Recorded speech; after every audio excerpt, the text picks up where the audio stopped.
So let me pause for a second just to get people's views again. I asked you the clicker question up front about norms and laws. Has anybody's thinking evolved on that? Or if you were a public policymaker concerned about a culture of corruption in a developing country, in a sub-Saharan African country, what would be your first move? Symbolic gestures, cultural gestures like MOCAS, or funding investigation into corruption?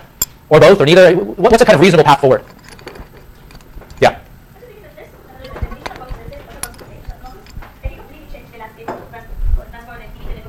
Yeah.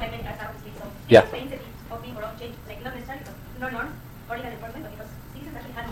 I see. So, so kind of neither. You're saying incentivizing people to do the right thing? Although maybe that's a legal change to some extent. I mean, if you change the sort of legal environment, is that what you're saying?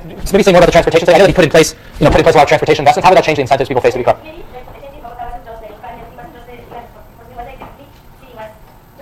Yeah. I see. I see. Interesting. Mm-hmm. Yeah, so maybe labor market opportunities improved, maybe living standards improved, and all of those things just created a new environment for people. Okay? Yeah.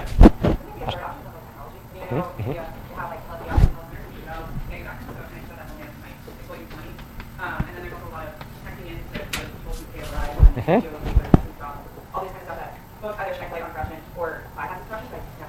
That's right. So, especially mobile technologies, which are ubiquitous, most people have them. They make reporting corruption really cheap. As you mentioned, they make accessing public services really easy because maybe you can pay for electricity bills via cell phone and other things. So there's basically ways you can reduce the ability of bureaucrats to demand bribes, et cetera. So that's an interesting one that isn't really here. You're right. It's sort of a different take, which is to say, let's restructure the relationship between government and citizens in ways that reduces the possibility of corruption. So that's really interesting. Yeah. Mm-hmm. Yeah. Yeah. So there's a major incentive problem. So the people who are in charge of making policy may be the ones that benefit from dysfunctional policy, is what you're saying. Yeah, exactly. So we would think of it as a political economy problem that's non-trivial to solve. So people who have power benefit from the current system. Why would they change it? That's a profound issue. Anything I'm posing here is sort of taking as given, and maybe you're right, maybe improperly, taking as given the fact that there's a public policy-making process that's trying to eliminate this problem, but the people making policy may be benefiting from. So you put your finger on a central issue. And the hope, part of the reason why we're not going to talk too much about democracy this term, but one of the things that people hope that democracy brings is greater accountability. When they say accountability, there's a hope that through democracy, if these sorts of abuses, if a certain type of corruption comes to light, that the democratic process allows citizens to remove the people engaging in those activities, and that sort of accountability gives leaders incentives to do the right thing. In the absence of those kinds of processes, you would imagine that corruption would really flourish. Now, that's not to say that there's no corruption in democracies. Of course there is, but the idea is democratic processes would push towards containing corruption. Yeah. If it's an authoritarian non-democracy, then you don't have this kind of accountability, presumably. Yeah. So you would need to sort of get to the point where you have the institutions that allow you to have the oversight. It's really oversight as well that's important. You need to know what the problems are. You would need to have oversight and accountability, and over time that would give politicians incentives to do the right thing. But many countries are very far from all of these things. Do you have a follow-up?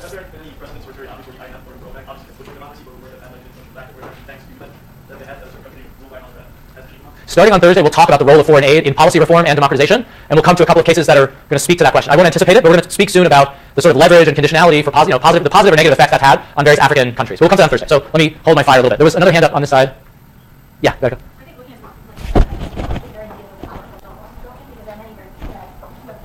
Yep.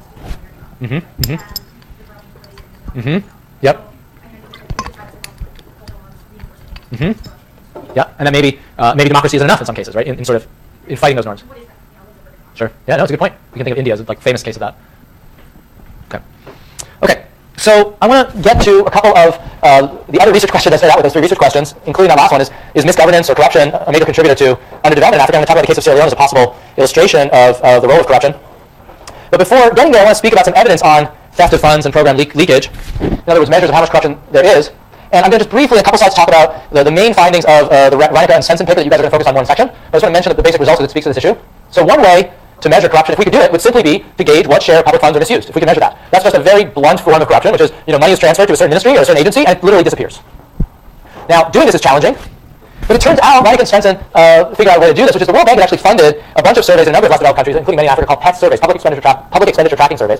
And what they basically do is they start just following the money that the government transfers throughout the government. So they know that there's a certain bank account that is the bank account for X ministry that's meant to be used for X program. There's another bank account that is the sort of district level bank account for that ministry, which is supposed to be used for another program, etc. And through the government, they got access to records on all of those accounts. So if money is supposed to go from A, bank account A, to B to C, and then get spent, you can see how much money actually made it to C. And based on the public policy, the public expenditure formulas, how much is supposed to reach B and how much is supposed to reach C. So you just literally get a ratio of money that disappears. So that's what Reinecker and Sensen do. And again, you guys will go into this in much more detail in section, but they did this focusing on one country, which was one of the pilot countries for the PETS data, looking at school spending, where they were able to do this activity. And by following the money which is just what I mentioned here, they found something shocking. Only 13% of the money that the central government was sending down to district education offices, only 13% of the money reached the district. And along the way, through the various bank accounts, the rest of the money disappeared. They tried to account for it, and these guys talked to the bank officials and the Ministry of Education officials, and when they first raised this, we're basically told we don't know what happened to the money. It didn't get there. In fact, in this study, they don't just track it to the last bank account. They go to the schools themselves and try to figure out which schools actually got the money, and they have school records in terms of how much money got there. So the money could have been stolen all the way down to that level. So this is a shocking number. And if you think about the costs of corruption, this would be a huge cost, which is to say, if we actually want governments to engage in public health investments, educational investments, roads investments, but they can't because most of the money disappears, it really hampers their ability to craft effective public policy because the money is leaking out of the public system. So this could have a major impact on, say, public investment. And what they talk about in that paper, very briefly, is they got similar figures for leakage for several other countries. This was just as of when they published the paper. Now there's a lot more PETS data, although the recent data, I think, looks better. But somewhere between a half and 3/4 of the data in these other countries also leaked. So the other countries weren't quite as bad as Uganda, but they were bad. So even in Ghana, half the money disappeared. Now you might say, well, maybe it didn't really disappear. Maybe there was bad record keeping at the local level or the school level. That's possible. It would still be troubling if the money couldn't be accounted for. But these are really shocking figures, and they really point towards the potential cost of corruption. So we talked about deworming and how it's really important to subsidize certain health treatments for infectious diseases, or else people won't sort of engage in the right health behaviors. Well, if you're trying to subsidize certain treatments at the local level, you have to transfer money down to clinics or dispensaries, and most of it disappears. You're not going to get those good health policy outcomes you want, because you just can't get the money there. Let me pause for a second and see if there's any comments or thoughts, again, with the caveat that you guys are going to talk about this more in section. So let me talk about Sierra Leone now, and I'll kind of end the last 10 or 15 minutes of the lecture talking about Sierra Leone, which the Keene chapter in your reading in SOTUS discusses. So when I first started working in Sierra Leone in 2004, they did one of these PET surveys, the World Bank, and they did in the health sector, and they came up with this totally staggering figure. They tried to track the distribution of drugs. There was a formula that had been put in place to send essential pharmaceutical supplies to clinics around the country, but when they did one of these PET exercises to see what fraction of the drugs actually made it to clinics, they found that 80% didn't make it. Only 20% made it. So this is Sierra Leone right after their civil war had ended, with some of the world's worst health indicators. They were getting a huge infusion of basically international aid to pay for these drugs, but almost all of it was disappearing. Turned out what mainly happened was the drugs were being stolen at the central dispensary or the central pharmaceutical storage facility in the capital, in Freetown, and being sold to private pharmacies. So the drugs that were meant to be subsidized drugs to the rural areas ended up stocking the well-stocked pharmacies in the capital where better off people would pay for them. And the government officials doing this were basically accepting bribes from the owners of pharmacies, or they might have owned pharmacies themselves, and making a profit. So all the international subsidy on these drugs, all the foreign aid, the subsidized component of foreign aid, was just enriching elite government officials. And this is a pattern that one sees in a lot of different sectors. But this was quite a staggering number. And what's quite striking about reading David Keene's piece is he talks about how this degree of corruption was really a continuation of the incredibly widespread corruption that occurred in Sierra Leone before the Civil War. So the Civil War took place from 91 to 2002, and Keene documents the corruption, which I'll talk about in a few slides, in an earlier period. So this is a map of sub-Saharan Africa, or Africa, and you can see in the red box there in West Africa, Sierra Leone, a relatively small country, about 5 to 6 million people. This is the map of the country itself. You can see the capital of Freetown there is in the west, and you can see population density throughout. So there's some sort of more densely populated areas in the northwest of the country as well, and then in the southeast. And these are the areas dominated by the country's two largest, regional and ethnic groups: the Timni in the north and the Mindi in the south. And a lot of in the southeast mainly, and then a lot of the sort of famous diamond mining regions of the country are in the east, although there's diamonds throughout Sierra Leone, but the northeast of the country is actually where a lot of the diamond mining occurs. The reason why the capital is called Freetown, which I think we had maybe briefly discussed before, is because it was a site where the British Navy, after the British Empire had outlawed slavery, would take individuals who had been captured as slaves and free them. So if the British Navy found slave trading ships on the high seas, they would free those individuals and take them to Freetown, regardless of where they had come from. They took them to Freetown. So that was the name. The origin of the city was a settlement for basically freed slaves.